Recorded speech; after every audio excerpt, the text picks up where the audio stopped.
The Washington Metro FBI field office was supposed to be the safest building in the city. Guards at every door, cameras on every floor, bulletproof glass sealing the interrogation rooms. But at 9:47 a.m. on a Tuesday, Special Agent Ryan Cooper was found dead in room 4B, shot once in the chest. The Glock lay on the floor. The door was locked from the inside. And across the table, still cuffed to the chair, sat a suspect. His name was Marcus Vale, a mid-level fixer with ties to organized crime. He stared at the agents flooding the room with something between fury and disbelief. "I didn't kill him," Vale growled.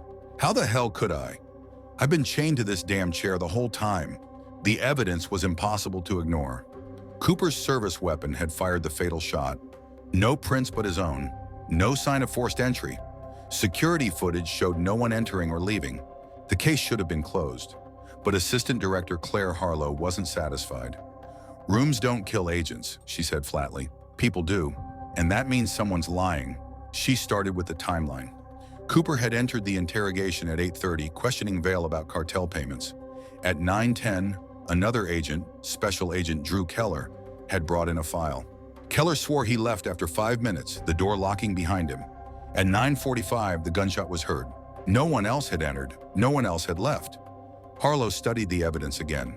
Cooper's wound was close range, but the angle was strange, downward, as if fired from above. She examined the ceiling. There, tiny scratches near the vent. Maintenance logs showed the HVAC system had been accessed that morning, not by janitors, by someone using Keller's clearance card. When Keller was confronted, his composure cracked. He admitted he'd planted a remote rig in the vent, a custom-built mechanism that fired Cooper's own gun when triggered from outside the room. Vale had been a convenient witness, trapped and helpless, while the real killer walked free.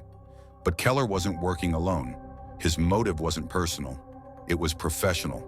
Cooper had been on the verge of exposing a leak inside the bureau, one that had been feeding cartel intel for years. Keller's suicide setup had been meant to silence him permanently. As Keller was dragged from the office in cuffs, Vale barked out a bitter laugh. "And you thought I was the criminal?" Harlow closed the file with a grim stare. The bureau had its mole, but the betrayal cut deeper than any cartel bullet. Because the most dangerous threats weren't always across the interrogation table.